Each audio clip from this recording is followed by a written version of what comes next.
Have you ever wondered, what might a severed head be thinking? This question might appear morbid, yet it raises a fascinating exploration into the realm of consciousness. Imagine being separated from your body. Does consciousness persist? This isn't just a question for horror enthusiasts, it's a scientific conundrum that challenges our understanding of life and death. So, if you're intrigued by the mysteries of the human mind and the eerie unknown, buckle up. Delve deeper with us into the enigma of consciousness after decapitation. Decapitation, a term that sends chills down our spine, has a long and gruesome history. This method of execution traces its roots back to ancient civilizations. The Greeks, Romans, Celts, and even the samurai of Japan all used decapitation as a swift and decisive form of punishment, not forgetting its symbolic representation of power and control. Moving forward into the Middle Ages, decapitation played a significant role in the political landscape. Remember Anne Boleyn, the second wife of King Henry VIII? Her fate was sealed by the executioner's blade. Fast forward to the French Revolution, the guillotine was the star of the show, severing the heads of the aristocracy as a statement of égalité. This grim practice didn't stop there. In the 20th century, decapitation was still in use in certain parts of the world, a stark reminder of humanity's brutal past. The thought of decapitation is chilling, but what is even more fascinating is the controversy surrounding consciousness after the act. Before we delve into what a severed head might be thinking, we need to understand what consciousness is. Consciousness, the mysterious phenomenon that has puzzled scientists, philosophers, and thinkers for centuries, is the state of being aware.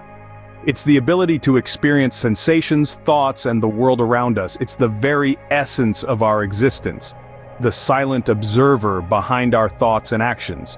But what makes this phenomenon so elusive is that it's not something we can touch or see.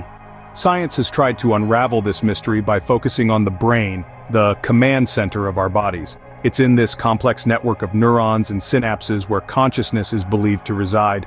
Some theories suggest that consciousness emerges from the information processed in the brain. This is known as the information integration theory. Essentially, the more information your brain processes and integrates, the more conscious you are. On the other hand, the global workspace theory posits that consciousness is a product of different areas of the brain working together. It's like a grand orchestra where each section contributes to the overall symphony of our conscious experience. Another fascinating theory is the quantum consciousness theory, which suggests that consciousness arises from quantum processes within the brain's neurons. This theory, while controversial, brings together the worlds of quantum physics and neuroscience in a tantalizing fusion.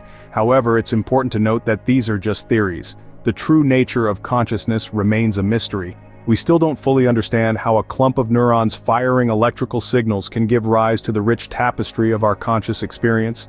In the context of decapitation, the question becomes even more intriguing. If consciousness resides in the brain, what happens when the brain is severed from the body? Is there a brief window where the brain, and hence consciousness, continues to function? Now that we have a grasp on consciousness, let's delve into the science behind consciousness after decapitation. Science has some fascinating insights about consciousness post-decapitation. The field is rife with theories, studies, experiments, and debates, all aiming to shed light on what happens to our consciousness and brain function after the unthinkable happens. One of the most well-known experiments in this field was conducted by Dr. Bourrieu in the late 19th century. He was present at the guillotine execution of a man named Languille. After the blade fell, Dr. Bourrieu noted that Languille's eyes opened and focused on him, seemingly in response to his name being called out. This occurred several seconds after decapitation. This observation supports the theory that consciousness, at least for a few moments, can persist after decapitation. However, it's important to note that this is a single, unverifiable account. Modern science, with its strict ethical guidelines, doesn't allow for such experiments today. Nevertheless, science has ways to delve into this mystery. For instance, neuroscientists use animal models to study brain function after decapitation. Chickens, for instance, are known to run around even after decapitation, leading to the popular phrase, "like a chicken with its head cut off." This is believed to be due to the spinal cord taking over certain functions rather than any form of conscious thought.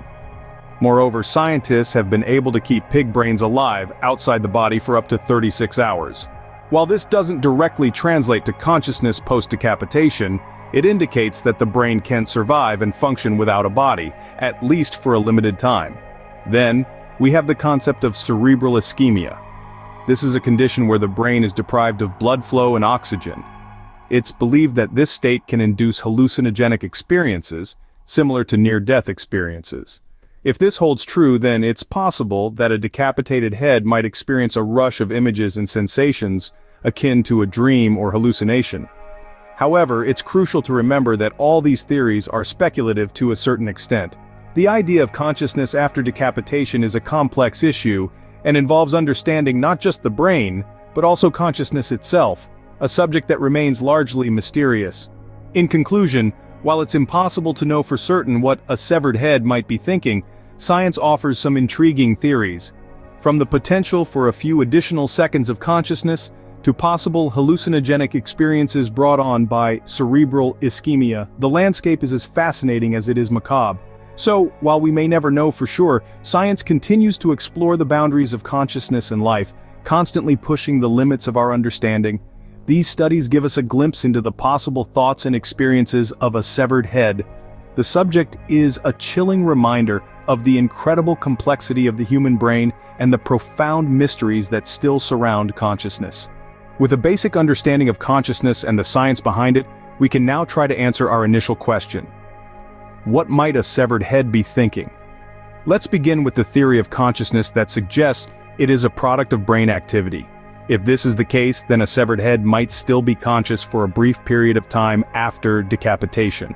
During this short span, thoughts could potentially be as mundane as the last sensation felt, perhaps the sharp pain of the blade or the confusion of the sudden disconnection from the body.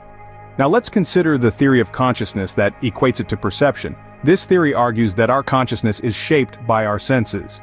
If this holds true, a severed head could be experiencing a rush of disjointed sensations. Imagine hearing the echo of the world around you, seeing a world turned upside down, but not being able to touch, taste, or smell. But what about emotions? Emotions are intrinsically tied to our thoughts. So if a severed head is capable of thought, it might also be capable of emotion. Fear, confusion, maybe even a sense of relief or acceptance, depending on the circumstances that led to the decapitation. However, we must also contemplate the possibility that a severed head might not be thinking anything at all. Consciousness could be an all-or-nothing phenomenon, requiring a complete and functioning body to exist. In this case, decapitation would be an immediate end to consciousness, and therefore to thought. These are, of course, merely theories. The reality is, we cannot truly know what a severed head might be thinking. The complexity of consciousness and the mystery of the mind are still largely uncharted territories in science. While we may never know for certain, science gives us intriguing possibilities to ponder. We've journeyed through history and science to try and answer a chilling question. We've delved into the macabre history of decapitation, unraveling its origins and its role in human culture and punishment. We've explored the complex science behind consciousness, our understanding of this elusive phenomenon, and how it intertwines with our physical existence. We then ventured into the realm of speculation, pondering what consciousness might look like in the immediate aftermath of decapitation. While the scientific community is yet to reach a consensus, we've discussed several theories and studies that suggest a brief continuation of thought may be possible. This is not to sensationalize or induce fear, but to stimulate thought and discussion around our understanding of consciousness and its boundaries. In our final act of speculation, we imagined what a severed head might be thinking. A daunting thought, indeed. It's important to remember that these scenarios are hypothetical, based on our current understanding of consciousness and brain function. It's a reminder of the vast mysteries that our brains hold and how much we still have to learn about this complex organ. As we conclude our exploration, it's clear that the question we set out to answer is far from simple. It's a chilling reminder of the fragility of life, the mysteries of consciousness, and the incredible complexity of the human body.